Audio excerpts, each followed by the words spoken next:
I'm Russ Kickle, and most of you who know me know that I have a strong disdain, and disdain is probably the wrong choice of words, right?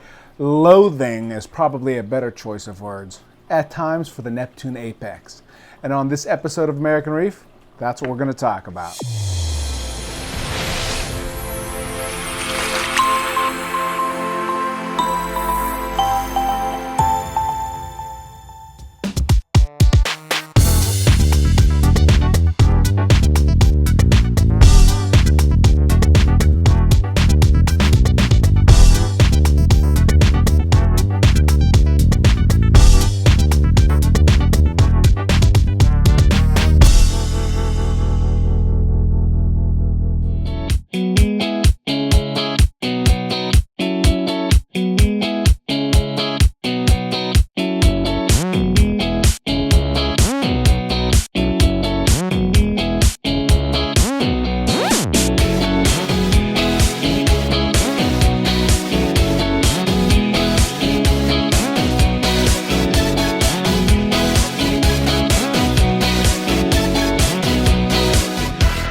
So you may be asking yourself, Russ, okay, why such the harsh feelings, right? And it really comes down to we'll call it two general reasons. Number one, I've had the Neptune apex since, basically early 2011. So I have it and I understand it. And from there, it's kind of like the devil I know, so to speak. Number two, I do technology for my day job. So I feel real comfortable using technology and understanding its limitations. And so for me, it's one of those things where, the Neptune apex kind of falls into a category of technology or computer. And it's this love-hate thing. And to me, the promise of what technology can do for you is kind of the draw, right? And so, man, when it works fine, you just love it. But the problem is it doesn't work fine. And we've always been burned by it, right? Meaning that if you've got a computer or an internet connection or whatever, it seems like when you need it the most, that's when it fails, right? And that's one of the reasons why I've always said, do not, whatever you do, right, use any of the technology, the Neptune apex or any of them, right, on life support systems in your reef tanks. Unless you've got backup plans, right? And again, for a new hobbyist especially, because you tend to rely on the technology, and as soon as you rely onto it, right, that's when it's going to fail. And again, in my case, I'll have a story that kind of breaks that down to a little more kind of details for you. But to me, those are the main reasons why I just, I'm not a fan of using technology in our reef systems for life support systems.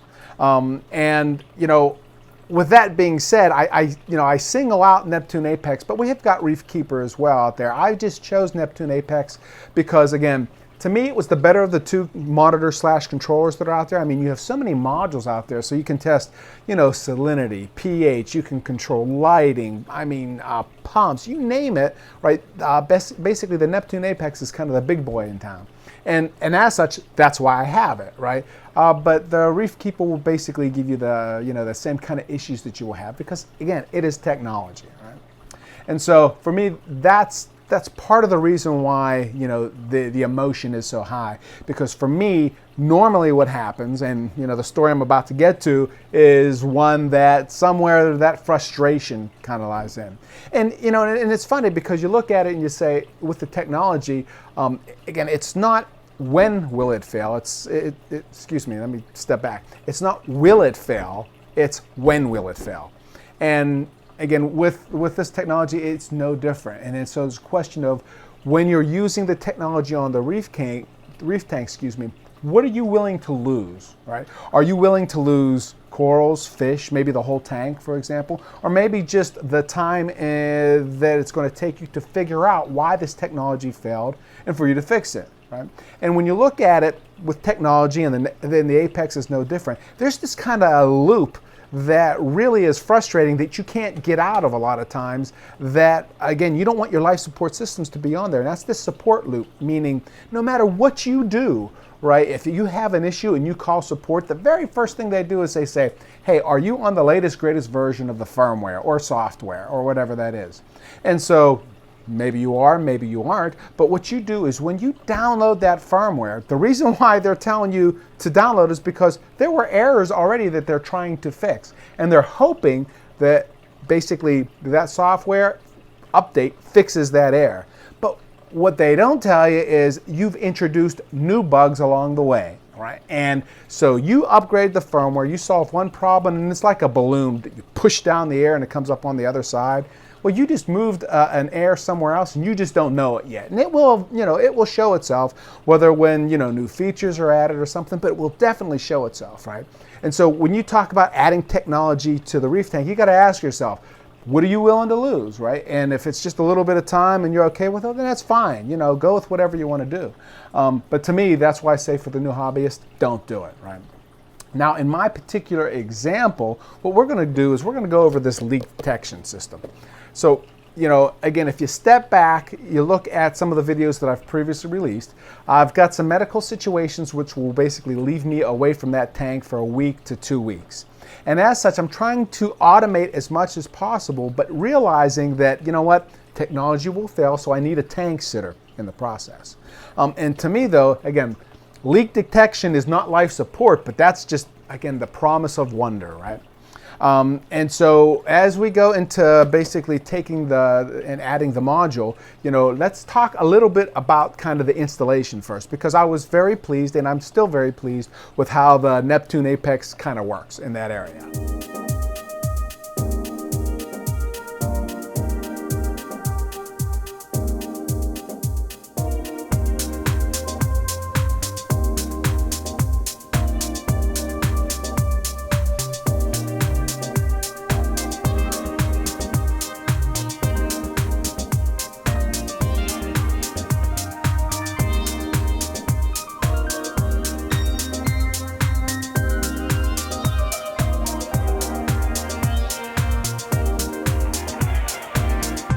So what am I installing the leak detection system onto?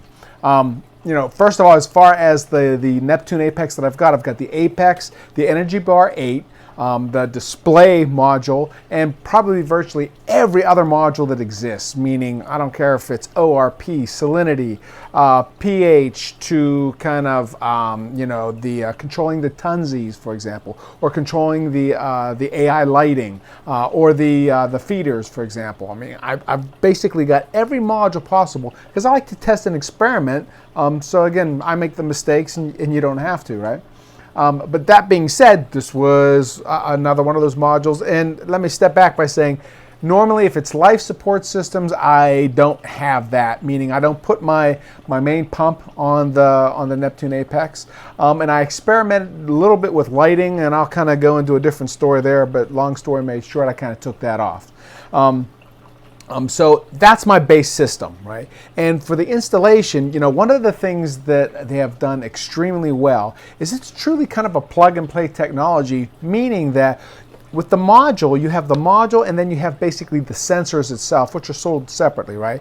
Well, you take the module and basically you plug it into the Aqua bus, which looks like a USB kind of connection, but again, they've made it whatever kind of proprietary technology that they have there. So to basically be a plug and play kind of thing where when you plug that module in, it automatically picked it up from the Apex controller, and it was super smooth, right?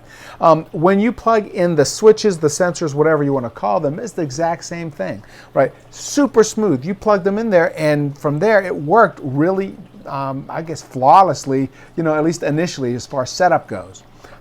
Once you actually have that set up, then the idea is, for me, what I wanted to do for leak detection is basically set a local alarm if something bad happens, and then from there I also wanted to send an email out, right? And speaking of email, let's kind of step back a little bit. I have a normal process that I go through to make sure every day, for example, that Neptune Apex is online, meaning in my email procedures, basically I have it send me an email daily, once in the morning, once at night, or actually no, it's in the morning, to make sure that the network connectivity is there, that things are working, right? So I have that in place, and so that way I'm looking for an email every morning. Hey, did it come across? And not only do I do that, but then I have the app on my iPhone that I will open up and make sure that I have connectivity to. And then again, what I'll do is I'll test that email by shutting it from auto to on. And again, that's one of those procedures that I always do just because I want to make sure that we don't get burned by, again, the promised technology. Because there are many hobbyists out there that, maybe the controller worked, but that communications didn't work. And, again, they made mistakes, they got burned, and I learned from them, and, again, that's why I'm passing it along. But so that's the process that I go through. And then as it relates to, again, the leak detection, what you do is basically you take and add the command to your alarm as well as to your email section that says, hey, when it senses water, right, then set the alarm to on, and it'll send you an email, and it'll set you basically, you can set the alarm locally to play whatever music you like. And so for me, when I put that in there, that actually worked really good. And right out of the gate, I tested by just taking the module itself, and I just, basically dropped some water on it, and it set it off, and I was like, yes, right? And this goes back to the promise of technology, right? No frustrations. I was happy as possibly could be, right? Well, the next day comes by, and that email that I talked about that I sent, it didn't come out. So for whatever reason, by basically adding that command in there, basically I screwed up that communications. I thought maybe I fat fingered something, so I looked at it and everything looked good. And like with all technology, if it doesn't work, what do? You restart it. So I restarted it and tested it out, and it all kind of worked good there. So from that perspective, it was relatively painless to kind of install it. Right? Again, this is kind of the rub, meaning the next step, you set it and you forget it, and you kind of go through your routines. Well, in my particular case, again, remember with the whole medical emergencies where I've got to be away from the tank, I had one of those situations occur, right? And with that particular situation, when I knew I had to leave the house for a week or two, I looked at the bottom, made sure it was okay. I called the tank sitter up, let her know what was going on, and then from there, boom, I go, right? And I go knowing that, for example, that I've got this kind of automatic monitoring, in the background. So if there's something bad, I should know about it. And a worst case scenario, basically I've got somebody looking after the tank, so they should be able to tell me, if something's wrong, even though they're not overly intelligent as it relates to reef keeping, husbandry, and that sort of stuff, right? Not to say that they're not overly intelligent, they're super smart, it's just they're not into reef keeping. So anyway, 24 hours after that emergency hits, you're in the middle of whatever kind of medical crises there are, I get this call saying, hey, there's this music coming from the side of your fish tank. And I'm like, what's that about, right? So after I kind of put the situation aside, so to speak, that I was dealing with, I go back in and I log in, and I'm looking for my emails for the early notifications that, I should get. Well, should is the key word. That didn't happen. So I opened up the app and said, hey, again, do I still have connectivity? Maybe it's just a network kind of connection or something funny that way. I still had connectivity, and I still had basically all my parameters were in line. So to me, like through that deduction kind of thing, I looked at it and said, well, the alarm light is green here. That means it's going off. It means something in here must be causing it to kick. And what I asked her to do was actually take and check, and I showed her, or explained, I should say, where the leak detectors were. And I asked her to kind of look and see if there was any water, down there. And again, first time, no water. And basically I asked her to check again, and this time get on your knees, lift the pad up. And what do you know, right? When she picked that pad up, again, there was water under there, and then that was that, where I have the loathing, for example, for the Apex, for it not sending me the email. Well, that's when it goes to joy, because actually it worked, right? Meaning that one half that worked was it sent a physical alarm, so basically that tank setter could take and remedy the situation, or at least let me know that there was a situation, then we could remedy it. And so with that being said, again, that's why I am stressing and emphasizing here, technology will fail. In this particular case, I do not know why that notification email was sent. Basically was not sent. After rebooting it, it kind of solved the problem. And again, I'm not sure exactly what those details are that caused that, but it just is what it is. So you have this love-hate, right? In one end, spending $100 or $150 on a leak detection system like that just saved me thousands of dollars because, I've got hardwood floors near that tank. And, weeks later, if I would have came back to see that, again, that would have been, it wouldn't have been a very happy situation, right?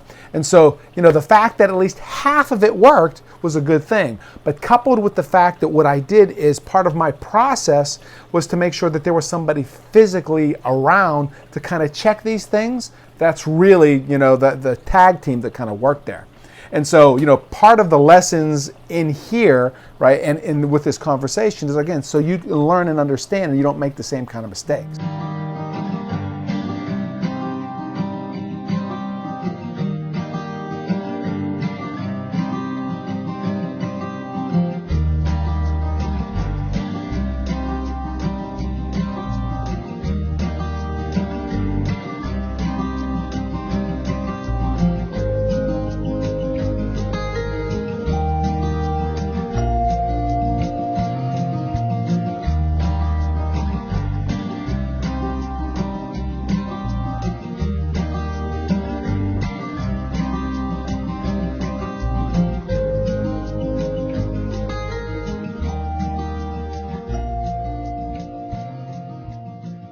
Let's talk about what led to actually that leak being there.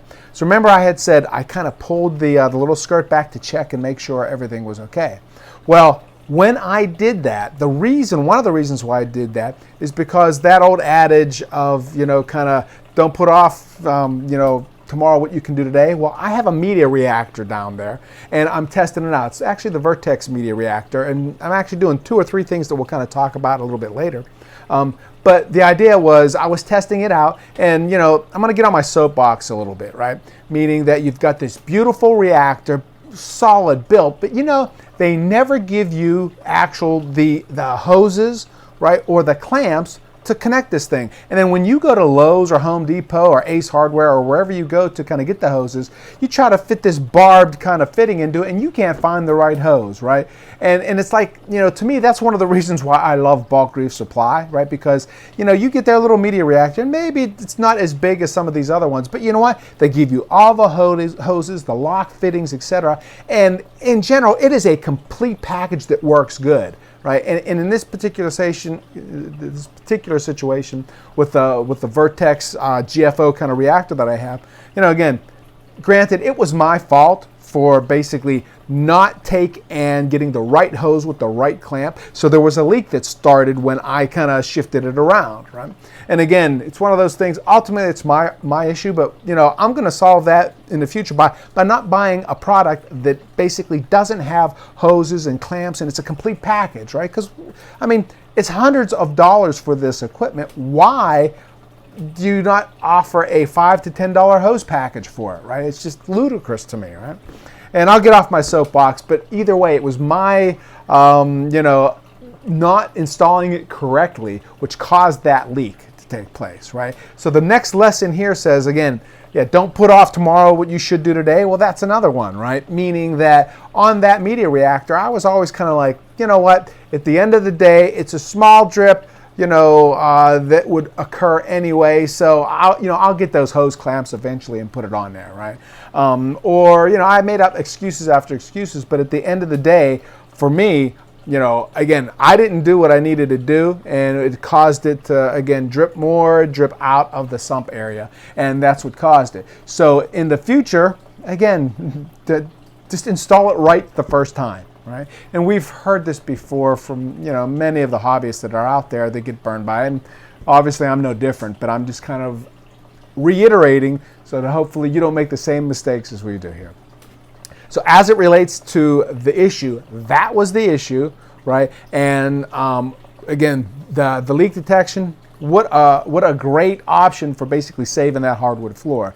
The problem is it wasn't reliable. So again, what you need to do is, if you're relying on this technology in your tank, make sure you have some kind of backup in place for when it fails. Because again, we said we know it will fail. It's not if, it's when, right?